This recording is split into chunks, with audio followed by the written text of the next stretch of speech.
ಇನ್ನ ರಕ್ಷಿತ್ ಅವರು ಟಾಪ್ 6 ಅಲ್ಲಿ ಡಿಸರ್ವ್ ಇರೋದಕ್ಕೆ ಡಿಸರ್ವ್ ಇಲ್ಲ ಅಂತ ನೀವು ಹೇಳ್ತೀರಿ, ಅವರು ಕೂಡ ನಿಮ್ಗೆ ಅದೇ ತಗೊಂತಾರೆ. ಯಾಕೆ ನಿಮ್ಗೆ ಹಂಗೆ ಅನ್ನಿಸ್ತು Rakshita? And Rakshita runner up ಆದಾಗ ಹೇಗಿತ್ತು ನಿಮಗೆ ಫೀಲ್ ಅಂತ? ಸಿ ಈಗ ಯಾರೋ ಗೆಲ್ಲೇಬಾರ್ದು ಅಥವಾ ಅವರು ಸೋಲ್ಬೇಕು ಅನ್ನೋ ಒಂದು ಒಪಿನಿಯನ್ ನನಗಿಲ್ಲ.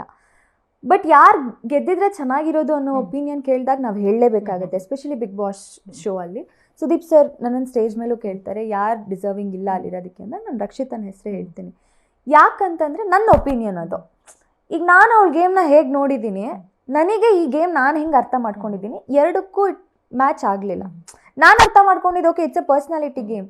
ಎಸ್, ರಕ್ಷಿತಾ ತುಂಬ ಎಂಟರ್ಟೈನ್ ಮಾಡಿದ್ದಾಳೆ, ಥ್ರೂ ಔಟ್ ದ ಶೋ ತುಂಬ ಎಂಟರ್ಟೈನ್ ಮಾಡಿದ್ದಾಳೆ. ಬಟ್ ಅಷ್ಟೇ ನಾ ಬಿಗ್ ಬಾಸ್ ಶೋ ಅಂತ ನನ್ನನ್ನು ಕೇಳಿದ್ರೆ ನಾನು ಅರ್ಥ ಮಾಡ್ಕೊಂಡಿರ್ತಾರ ಬಿಗ್ ಬಾಸ್ ಅದಾಗಿರಲಿಲ್ಲ. ನನ್ನ ಒಪಿನಿಯನ್ ಹೇಳಿದೆ. ಬಟ್ ಜನರ ಒಪಿನಿಯನ್ ಬೇರೆ ಇರುತ್ತಲ್ಲ, ಜನರ ಪರ್ಸ್ಪೆಕ್ಟಿವೇ ಬೇರೆ ಇರುತ್ತೆ. ಜನರು ಓಟ್ ಹಾಕಿ ಅವಳನ್ನ ಗೆಲ್ಸಿದ್ದಾರೆ. ಸೊ ಅದು ತಪ್ಪು ಅಂತ ನಾನು ಹೇಳೋಕ್ಕಾಗಲ್ಲ.